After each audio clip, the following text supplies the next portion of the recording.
오늘 말씀 열왕기하 20장 16절부터 21장 9절 말씀. 열왕기하 20장 16절부터 21장 9절 말씀. 제가 가진 성경으로 구약 성경 599쪽 정도 됩니다.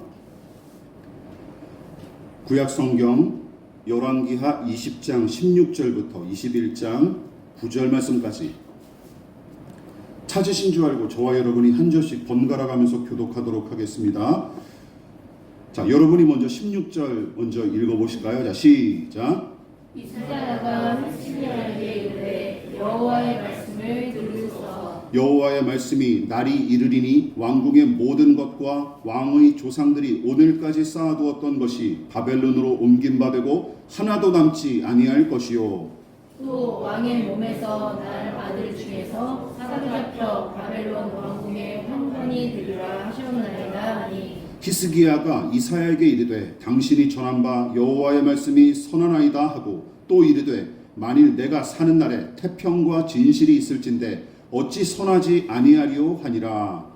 히스기야의 남은 사적과 그의 모든 업적과 저수지와 수도를 만들어 물을 성 안으로 끌어들인 일은 유다 왕 역대지하에 기록되지 아니하였느냐. 히스기야가 그의 조상들과 함께 자고 그의 아들 므낫세가 대신하여 왕이 되니라. 므낫세가 왕이 될 때에 나이가 12세라. 예루살렘에서 55년간 다스리니라. 그의 어머니의 이름은 헵시바더라. 므낫세가 여호와 보시기에 악을 행하여 여호와께서 이스라엘 자손 앞에서 쫓아내신 이방 사람의 가증한 일을 따라서 그의 아버지 히스기야가 헐어버린 산당들을 다시 세우며 이스라엘의 왕 아합의 행위를 따라 바알을 위하여 제단을 쌓으며 아세라 목상을 만들며 하늘의 1월 성신을 경배하며 섬기며 여호와께서 전에 이르시기를 내가 내 이름을 예루살렘에 두리라 하신 여호와의 성전에 제단들을 쌓고 또 여호와의 성전 두 마당에 하늘의 1월 성신을 위하여 제단을 쌓고 또 자기의 아들을 불 가운데로 지나게 하며 점치며 사수를 행하며 신접한 자와 박수를 신임하여 여호와께서 보시기에 악을 많이 행하여 그 진노를 일으켰으며 또 자기가 만든 아로색인 아세라 목상을 성전에 세웠더라. 예적에 여호와께서 이 성전에 대하여 다윗과 그의 아들 솔로몬에게 이르시기를 내가 이스라엘의 모든 지파 중에서 택한 이 성전과 예루살렘에 내 이름을 영원히 둘지라. 만일 이스라엘이 나의 모든 명령과 나의 종 모세가 명령한 모든 율법을 지켜 행하면 나는 그들의 발로 다시는 그의 조상들에게 준 땅에서 떠나 유리하지 아니하게 하리라 하셨으나 다같이 이 백성이 듣지 아니하였고 므낫세의 꾀물 받고 악을 행한 것이 여호와께서 이스라엘 자손 앞에서 멸하신 여러 민족보다 더 심하였더라. 아멘. 예, 말씀의 제목을 우리 다 같이 한번 읽어보시겠습니다. 화면을 보시면서 시작. 소원 성취 신앙의 한계와 그 폐단. 예, 소원 성취 신앙의 한계와 그 폐단이라는 제목으로 말씀의 은혜를 함께 나누도록 하겠습니다. 지난 시간 살펴봤던 열왕기하 20장에 기록된 히스기야의 이야기는 뭔가 새로운 각도로 우리가 바라봤었죠. 신기한 기적과 이적은 물론이고 물리적인 성공과 승리를 좋은 믿음의 당연한 결과로 여기고 깊은 영성의 보상으로 여기는 사람들한테는 그야말로 동경하고 추구해야 마땅한 일처럼 와닿기 마련입니다. 게다가 해시계의 그림자가 뒤로 10도 물러나는 큰 기적이 오직 히스기야 한 사람만을 위해 일어났다는 사실이 너무나 크게 부각되는 바람에 히스기야는 엄청난 기적을 연달아 일으키며 귀히 쓰임받았던 모세와 엘리야 선지자와 견줄 만큼 위대한 믿음을 지닌 사람처럼 떠받드는 신자들이 적지 않습니다. 그래서 이렇게 얘기하죠. 히스기야의 기도를 배우자. 그가 끈질기게 그리고 간절하게 기도했던 까닭에 큰 믿음으로 또 입을 크게 벌려 큰 은혜를 사모했기에 그만큼 큰 기적을 일으키고 은혜를 얻었다 하는 칭송을 교회 안에서 손쉽게 들을 수 있습니다. 그러나 히스기야가 얻은 은혜와 기적이 마치 그의 큰 믿음과 경건에서 비롯된 것으로만 해석하면 그가 수명 연장을 받은 뒤에 저지른 커다란 실책과 지독히 이기적인 고백은 인간의 생리를 생각하면 도무지 앞뒤가 맞지 않기에 이해하기가 매우 어렵습니다. 그래서 제가 지난 설교를 통해 말년에 보여준 히스기야의 오만방자한 행태와 지극히 탐욕스러운 생각이 뜬금없이 툭 튀어나온 이상행동이나 갑작스럽게 떠오른 생각이 아니라 오히려 이제 죽음을 준비하라 하신 하나님의 뜻을 틀림없이 전해 들었는데도 제 목숨 부지하는 것을 더 소중하게 여겨 기도했던 일부터 문제였다라고 지적을 했어요.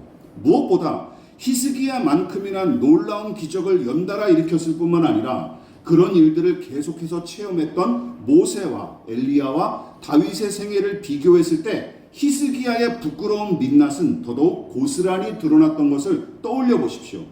세 사람은 자신의 소원 성취나 기도 응답보다 하나님의 명령에 대한 순종을 더 중요하게 여겼던 사람들이었고, 더불어 지도자이자 장성한 어른답게 자기가 누릴 영광과 안락보다 백성과 후손의 유익을 더 소중히 여겼던 사람들이었어요.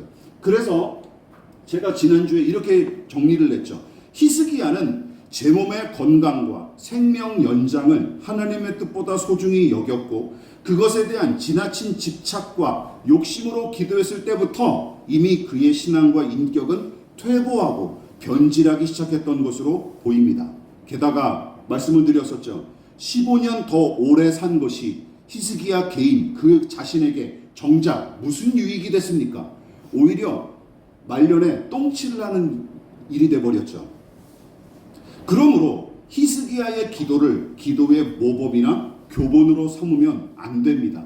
또한 연이은 기도 응답과 놀라운 기적 체험이 더 깊고 성숙한 믿음으로 나아가게 하기는커녕 도리어 믿음의 퇴보와 변질을 부추기는 도구로 작용했던 것을 생각해 보시기 바랍니다.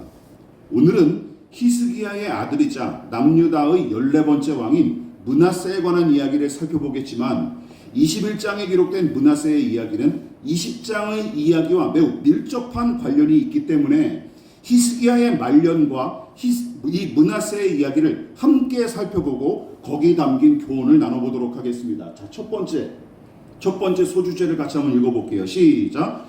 이방 사람과 아합을 따라 악행을 저지른 므낫세.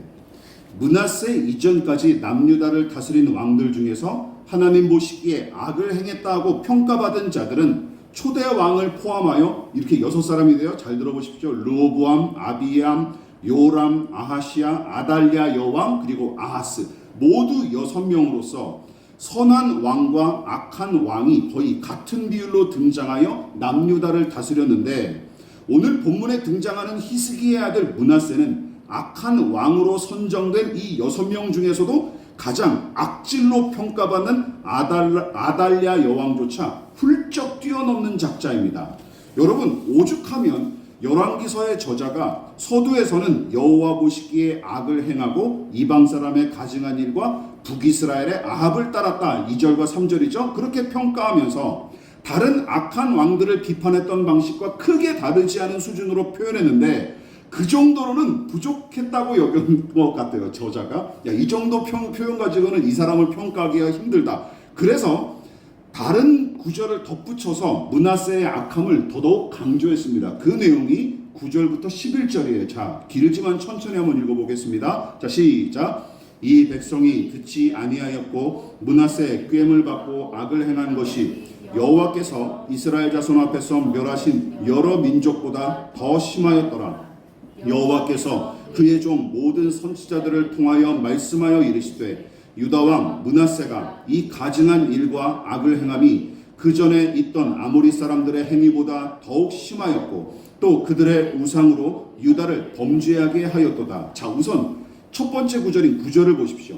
열왕기서의 저자는 악을 행한 것이 여호와께서 이스라엘 자손 앞에서 멸하신 여러 민족보다 더 심하였더라 하면서 므낫세의 꾀임에 빠져 악을 저지른 백성을 신랄하게 비판했는데, 여러분, 남유다 백성을 이 지경에 이르게 한 원흉인 므낫세는 어떠했겠습니까? 이 백성을 향한 비판이거든요. 그러면 이거를 더 큰 지경으로 이끈 원흉인 므낫세는 더 악한 평가를 받아야 마땅합니다. 그래서 더 심하다 하는 구절이 본문에 여러 번 반복하여 등장하죠. 게다가 악한 왕이 불의한 일을 저지를 때마다 하나님께서 그동안 어떻게 조치하셨는지 다시 한번 곱씹어 떠올려 보십시오. 하나님께서는 악을 행한 왕에게 당신의 뜻을 전하기 위해 선지자를 보내셨고, 선지자를 비롯한 하나님의 사람들은 대개 한 사람씩 등장해서 왕 앞에 나섰던 거로 성경은 기록하고 있죠. 물론 두세 사람의 선지자가 비슷한 시기에 활약한 적은 있었지만 사무엘서와 열왕기서는 그들조차 개별적으로 각자 사명을 감당한 것처럼 기록한 것이 특징입니다. 그런데 앞서 지금 제가 언급했던 방식과 다르게 독특한 내용이 여기 10절에 등장하죠. 무엇입니까? 바로 여호와께서 그의 종 모든 선지자들을 통하여 말씀하셨다 하는 구절입니다. 눈에 보이시죠? 여러분, 이 부분을 어떻게 보고 계십니까? 저는 이렇게 봤어요. 하나님께서 마치 위독한 환자를 살리기 위해 병원에 속한 모든 의사를 호출하는 병원장처럼 보였어요. 야, 이 한 사람 살려야 된다. 다 출동해라. 그렇게 보였어요. 이렇게까지 여러 선지자들을 한꺼번에 불러 말씀하신 일은 성경에서도 보기 드문 장면입니다. 그만큼 급박한 상황이었다는 것이죠. 그만큼 므낫세의 악행이 남유다에 매우 심각한 악영향을 끼쳤던 것 같습니다. 자, 그렇다면 이 므낫세 왕은 무슨 짓을 저질렀을까요? 5가지로 요약할 수 있습니다. 한번 눈으로 보십시오. 제가 잠깐 읽어볼게요. 히스기야가 헐어버린 우상 산당을 다시 세우고 우상 숭배 풍습을 조장했죠. 아합을 본받아 바알과 아세라상을 섬기는 것은 물론이고 1월 성신, 해와 달과 별을 또 미신적으로 숭배하는 짓까지 저질렀어요. 하나님을 제사하는 성전에 바알 제단과 아세라생을 세우고 성전 마당에는 그 1월 성신을 위한 제단을 설치했습니다. 네 번째는 또 뭐예요? 자식 새끼까지 불태워 번제로 드리는 짓을 저질렀어요. 이걸 몰록을 숭배하는 자들이 이런 짓을 자주 저질렀는데 그런 몰록 숭배의 풍습을 이 사람이 또 고스란히 이어간 거죠. 게다가 점쟁이와 무당을 신임하고 의존했죠. 우리 대통령처럼 말이죠.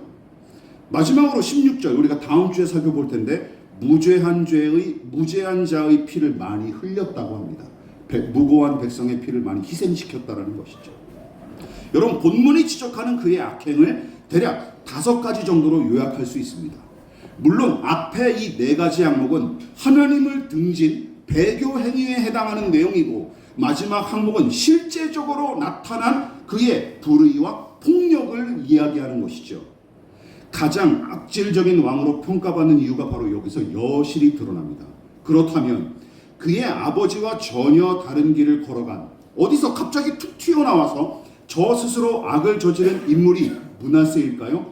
이 부분에서 그에 관한 관점이 열왕기서와 역대서가 약간 다릅니다. 자, 이 부분을 잘 들어보십시오. 자, 같이 한번 읽어볼까요? 시작.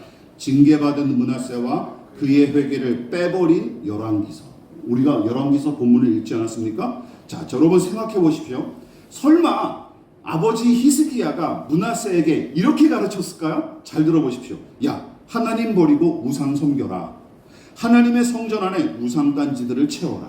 그리고 내 아들을 우상에게 갖다 바치고 백성을 마음껏 괴롭혀라.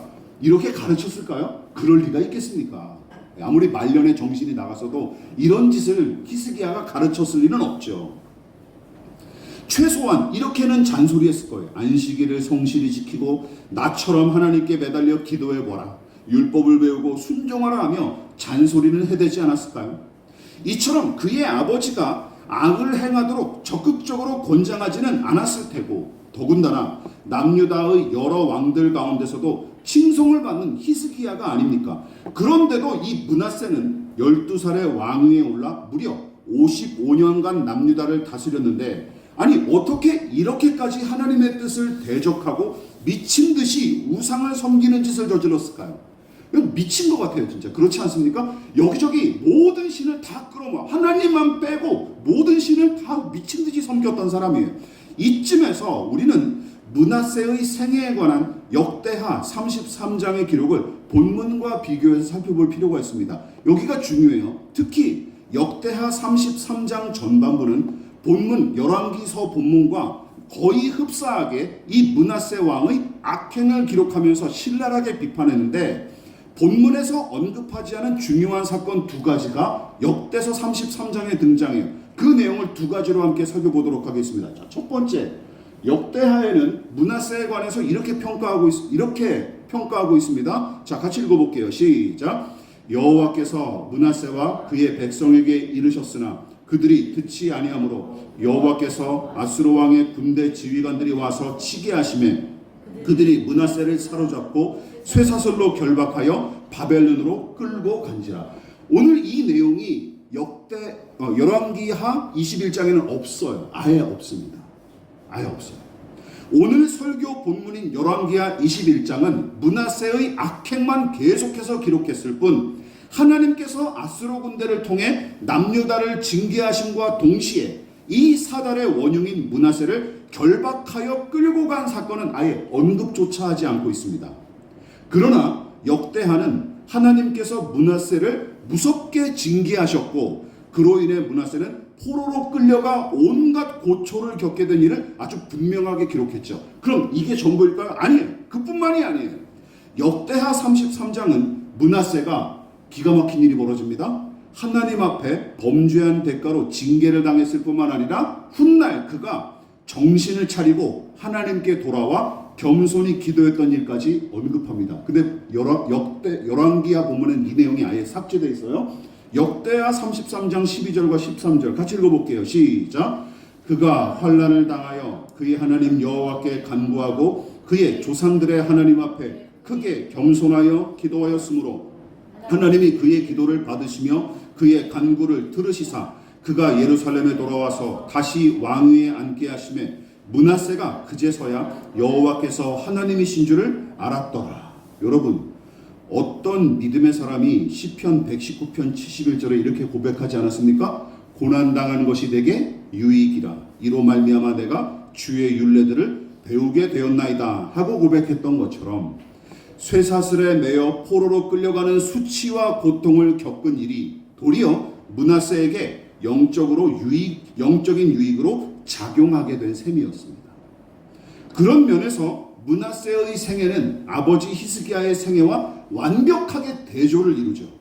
그러니까 어느 시점까지는 하나님을 의지하는 믿음으로 충성하며 살았으나 세월이 흐르고 나이가 들수록 믿음이 퇴보하거나 변질했던 솔로몬처럼 히스기야도 아수르의 침공을 기도로 막아냈던 시절까지는 하나님 보시기에 합당하게 행했으나 하나님의 뜻을 완전히 무시하고 수명 연장을 위해 기도한 때부터는 급속도로 변질했던 것을 보십시오. 그런데 아들이 므낫세는 정반대죠. 대부분의 생애를 악을 행하며 지냈으나 고난당한 뒤부터 하나님을 섬기기 시작했던 것처럼 보입니다. 물론 하나님 앞에 회개하고 겸손히 기도했다는 이유로 그가 실제로 저지른 정책적인 잘못이 저절로 사라진 것은 아니었죠. 이것을 잘 구분하십시오. 하나님 앞에 진심으로 회개했을지언정 그가 쌓아놓은 똥이 워낙 많았기에 나라와 백성은 매우 피폐한 상태에 돌입했고, 성경도 그에 관한 책임을 분명하게 묻고 있기에 역대서마저도 그의 생애를 마냥 긍정적으로 기록하지는 않았습니다. 회개했을지라도 말이죠. 문제는 우리가 읽은 열왕기서 본문이죠. 자, 그렇다면 여기서 의문이 생기죠. 왜 열왕기서는 이 이야기를, 두 가지 이야기를, 중요한 이야기를 왜 완전히 그냥 삭제해버렸을까요? 저는 이것이라고 봅니다. 같이 읽어볼까요? 시작. 부끄러운 히스기야의 말년, 그 시기에 자라난 므낫세. 다시 말해 므낫세의 악행을 똑같이 기록한 역대하 33장은 그가 쇠사슬에 매어 포로로 끌려가 고통을 당한 징계 이야기와 함께 그 일을 계기로 하나님 앞에 바짝 낮아져 회개했던 일을 죄다 기록했지만, 열왕기서의 특징은 무엇입니까? 이거예요. 열왕기하 21장은 그가 겪은 징계와 참회의 이야기는 아예 쏙 빼놓고 오로지 그가 저지른 악행만 기록하며 비판한 게 특징입니다.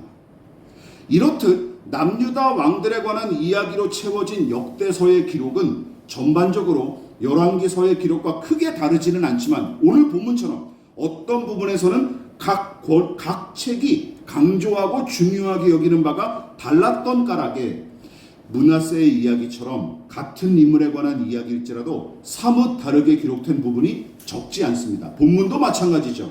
그렇다면 열왕기서가 므낫세의 악행만 강조한 이유는 무엇일까요? 20장부터 21장의 내용을 차례대로 정리해서 살펴보면 열왕기서의 저자가 므낫세는 물론이고 므낫세의 아들인 아몬이 저지른 악행을 연달아 기록한 이유가 아주 빤히 보입니다. 자, 그 내용을 제가 이렇게 정리해봤어요. 눈으로 보십시오. 쭉 이어지죠. 위에 5번째까지는 바로 히스기야에 관한 내용, 히스기야가 기도했던 내용부터 수명 연장을 응답받고 기적을 체험하고 그리고 그가 말년에 잘못을 저질렀던 일들에 대한 내용이고 그리고 6번째와 7번째가 바로 므낫세와 그의 아들 아몬이 계속해서 악행을 저지른 이야기입니다. 자, 여러분, 하나님의 뜻을 거절하면서까지 고집을 부리면서 기도한 결과가 무엇입니까? 히스기야가 얻은 유익은 단 하나밖에 없습니다. 무엇일까요? 응답받은 대로 15년 더 오래 산 것을 제외하고 선한 열매라고 평가할 만한 것이 하나도 없습니다. 그렇죠? 오래 산 것 하나밖에 없어요. 15년 더 오래 산 것 하나밖에 없습니다. 오히려 응답을 받은 이후에는 더더욱 교만하게 제멋대로 행했고 하나님의 엄중한 경고를 듣고서도 어떤 의식을 가지고 있었어요? 나만 아니면 된다 하면서 탐욕스러운 모습만 드러냈을 뿐입니다. 무엇보다 므낫세가 왕위에 오른 나이를 감안해 보십시오. 몇 살에 왕위에 올랐습니까? 므낫세가 12살. 여러분, 그의 나이를 감안하면 그는 아버지가 기도 응답을 받은 이후에 태어났거나 아니면 이전에 태어났을지라도 아버지가 교만하고 탐욕스럽게 말년을 보냈던 그 시기에 어린 시절을 보내게 틀림없어요. 둘 중에 하나입니다. 15년 더 수명을 연장받았을 때 태어났거나 아니면 최소한 그 전에 태어났을지라도 아버지가 저지레를 쳤을 때 유년 시절을 보냈던 게 틀림없어요.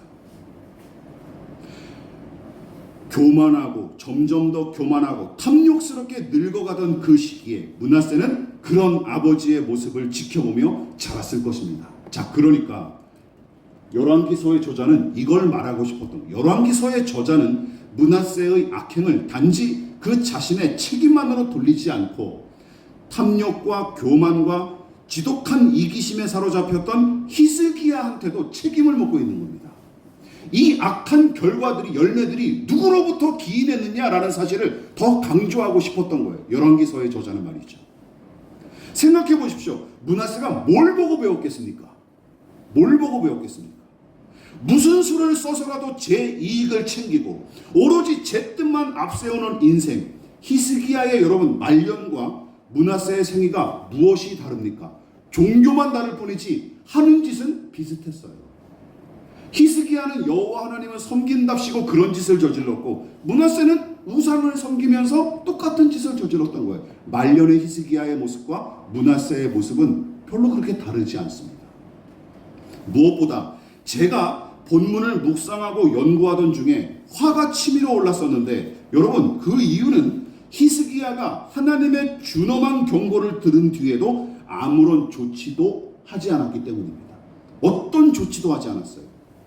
어떤 내용입니까? 그가 자기 아들들을 비롯한 후손과 백성의 처참한 운명을 아파하고 회개한 기록이 성경에 있을까요? 없을까요?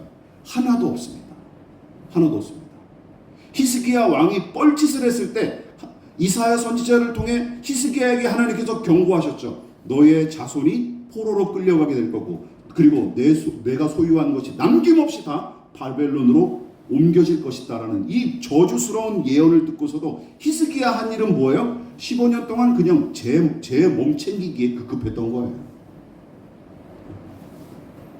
열왕기서와 역대서를 몽땅 뒤져봐도 제 잘못을 뉘우침과 동시에 후대를 위해 후손을 위해 뭔가 조치했다는 기록을 하나도 찾을 수 없습니다. 다시 말해 15년 더 사는 내내 제 이익과 안락을 보존하는 데만 급급했던 게 틀림없어요. 그런데 우리는 므낫세가 제 자식을 불타는 제단에 제물로 바치는 일은 끔찍하게 여기지만 제 자식을 제 자식들이 포로로 잡혀가고 나라가 망하게 될 거란 예언을 듣고도 자식들과 이 백성의 비참한 운명은 전혀 아랑곳하지 않은 채 그저 제 목숨과 안위만 챙기기에 급급했던 히스기야는 어떻게 해요? 도리어 믿음의 영웅이나 기도의 모범처럼 여겨 떠받들기 일쑤입니다. 이것이 우리 신앙의 부조리이자 비극입니다. 그래서 저는 결론을 이렇게 맺고 싶습니다. 같이 읽어볼까요? 시작. 소원 성취 신앙에서 머무는 교회들과 그 열매들. 여러분 기억하십시오. 히스기야와 므낫세는 옛사람에 불과하고 그들의 이야기도 그저 옛날 이야기에 불과합니다. 더 중요한 것은 지금 이곳을 살아가고 있는 우리와 우리 삶의 이야기죠. 그러나 문제는 히스기야가 제 목숨을 부지하기 위해 기도하고 응답받은 일과 함께 교만하고 탐욕스럽기 짝이 없는 말년의 실망스러운 행태가 제가 보기에는 마치 오늘날 우리를 비롯한 한국교회의 신앙을 고스란히 옮겨놓은 것처럼 보인다는 사실이죠. 지난 시간에도 언급했다시피 20장에 기록된 히스기야의 기도를 소원 성취를 위해 하나님의 뜻마저 무시한 작태로 여겨 조심스럽게 바라보기는커녕 도리어 능력 있는 기도, 반드시 응답받는 기도, 큰 믿음의 기도 등으로 여겨 숭상하는 것은 물론이고 그런 기도로 응답을 받아내는 히스기야를 큰 믿음의 사람인 것처럼 떠받들며 칭찬하는 행태가 바로 그 사실을 방증합니다. 아니 한국교회가 처한 현실과 그 신앙 수준을 좀 더 손쉽게 가늠하고 진단할 수 있는 방법이 있어요. 여러분들이 지금 예배가 끝나고도 금방 확인할 수 있습니다. 유튜브에 게시되는 기독교 관련 영상을 훑어보십시오. 또한 기독교 쇼핑몰에 게시된 베스트셀러 도서 목록을 살펴보십시오. 이단 사이비 단체는 언급해봤자 입만 아플 뿐이고 소원 성취 신앙이 기독교 신앙의 궁극적 목표이자 복음의 정수인 것처럼 부추기는 행태는 건전한 교단에 속한 교회들과 나름 유명한 목회자들도 거의 예외가 없습니다. 대부분은 복음을 얘기한다 그러지만 결국은 소원 성취를 얘기하고 있는 거예요. 히스기야식 신앙 말이죠. 오히려 소원 성취의 신앙을 넘어선 설교자나 성경교사, 사역자들을 찾아보기가 힘든 게 오늘날 교회의 현실입니다. 그뿐만이 아니죠. 우리 주위에 자칭 그리스도인임을 표명하는 사람들이 SNS 프로필과 게시물에 어떤 성경 구절을 올렸는지 살펴보십시오. 또한 그들의 가정과 사업장 벽면에 걸어놓은 액자의 성경 구절이 무엇인지 살펴보십시오. 특별한 경우나 특이한 사람을 제외하고 소원 성취의 신앙을 부추기는 성경 구절이 대부분입니다. 내 입을 크게 열라 복 들어간다. 내 시작은 미약하였으나 내 나중은 창대하리라. 욥의 친구들이 욥을 갈굴 때 썼던 성구인데 사람들은 그것도 모르고 그냥 갖다 쓰죠. 오죽하면 하나님의 보좌를 흔드는 기도. 책 제목이에요. 재벌 하나님. 재벌 하나님 책이라는 게 있어요. 긍정의 힘 대표적이죠. 바라봄의 법칙. 우리 교단의 거두가 주장했던 거죠. 오중복음, 삼중축복 뜻과 같은 되지도 않은 말들이 교회 안에 횡행하고 있겠습니까? 아직도 말이죠. 성경이 가르치지도 않은 내용이 마치 성경인 것처럼 포장된 채 사람들을 호도하고 있습니다. 그러니까 교회와 신자들이 복음을 내세우고 하나님의 나라와 그 의를 추구한다지만 실제로는 기독교가 그저 자기 개발이나 소원 성취를 위한 방편에 불과한 경우가 허다해요. 저는 믿음으로 나아가기 위해 몸부림치는 신자들은 정작 소수에 불과합니다. 여러분 기억하십시오. 그래서 하나님의 팔을 꺾어서라도 수명 연장의 응답을 받아냈던 히스기야처럼 더불어 탐욕과 교만과 지독한 이기심에 사로잡혀 제 이익과 알랑만 쫓던 그 말년을 닮은 작금의 한국교회가 여러분 이 나라와 민족을 위해 무슨 기여를 했고 그동안 무슨 열매를 맺었는지 보십시오. 제가 언젠가 말씀드렸죠. 요즘 기독교 관련 영상 하면 댓글에 뭐가 달린다고요? 아직도 생각이 있는 사람이 교회를 다니냐라는 댓글이 베스트예요. 상식적인 사람은 그런 데 가면 안 된다라는 거예요. 이 지경까지 이르렀어요. 이런데도 지금 교회가, 한국 교회가 나름 괜찮고 건강하다고 생각하는 사람들은 잘못 보고 있는 겁니다. 정신을 차려야 돼요. 그럴듯한 종교적 허울과 앙상한 교리만 내세운 채, 그죠? 교회 재산만 유지하기에 급급했을 뿐 조폭 집단만큼이나 부조리하고 몰상식한 집단으로 전락한 지 이미 오래입니다. 이상한 일이 아니죠. 당연한 귀결입니다. 그렇게 신앙하지 않았습니까? 히스기야처럼. 히스기야에게서 므낫세와 아몬이 나온 것처럼 지금 우리가 이 따먹고 있는 한국교회의 열매들은 당연히 뿌린 대로 거두는 일입니다. 자연의 법칙이에요. 하나님의 법칙에 거스를 수 없습니다. 뿌린 대로 거두는 중입니다. 말씀을 마무리하도록 하겠습니다. 히스기야가 말년에 키운 아들이 므낫세인 것처럼 소원 성취 신앙을 복음으로 믿고 그것을 숭상하는 신앙은 결국은 교만과 탐욕을 부추기는 좋은 재료로 쓰일 뿐이고 거기서 맺어지는 열매는 제 이익과 만족을 위한 착취와 유리는 물론이고 불의와 거짓과 대결과 파괴와 폭력과 죽음밖에 맺을 것이 없습니다. 그러므로 히스기야의 신앙과 그의 기도가 전부인 것처럼 생각하지 마시고 그것이 마치 기독교 신앙의 정수이자 최고봉인 것처럼 착각하지도 마십시오. 모세와 다윗, 엘리야 같은 사람들의 뒷공무리도 못 따라가는 이런 소원 성취용 신앙이 무슨 본보기입니까? 무슨 따라야 될 모델입니까? 그 생각에서 얼른 벗어나십시오. 아직도 세상에서 성공과 승리를 가져다주는 신앙만 바라고 세상 사람보다 더 안락과 평안과 형통을 얻게 해주는 하나님만 기대한다면 우리도 말년의 히스기야와 다를 게 하나도 없고 결국은 므낫세와 같은 열매만 맺게 될 것입니다. 여러분 돌아보십시오. 저와 여러분 돌아보십시오. 무엇을 위해 살고 무엇을 위해 예수를 믿습니까? 먼저 하나님의 나라와 그 의를 추구하고 있습니까? 자기를 부인하고 자기 십자가를 짊어지신 예수님, 그래서 나를 따르라고 부르신 그분의 발자취를 따라 살고 있습니까? 하나님을 아는 지식과 그분과의 교제를 가장 귀하게 여기고 있습니까? 성경과 기도를 통해 들려주시는 하나님의 음성과 그 뜻을 내 고집과 세상의 소리보다 더 사모하고 있습니까? 나의 소유와 생명만큼이나 혹은 그보다 더 주의 영광을 소중히 여기십니까? 하나님의 사랑과 정의를 내 안에 가득 담고 그 성품을 닮아가기 위해 힘쓰고 있습니까? 소원 성취의 신앙으로 만족하거나 안주하지 마시고 그 너머에 있는 더 깊은 은혜와 영광을 맛보는 믿음으로 나아갈 수 있는 저와 여러분 되시기를 진심으로 축원을 드리겠습니다. 그러므로 너희는 이렇게 기도하라. 하늘에 계신 우리 아버지, 아버지의 이름을 거룩하게 하시며 아버지의 나라가 오게 하시며 아버지의 뜻이 하늘에서와 같이 땅에서도 이루어지게 하소서. 오늘 우리에게 일용할 양식을 주시고 우리가 우리에게 잘못한 사람을 용서하여 준 것 같이 우리 죄를 용서하여 주시고 우리를 시험에 빠지지 않게 하시고 악에서 구하소서. 나라와 권능과 영광이 영원히 아버지의 것입니다. 아멘.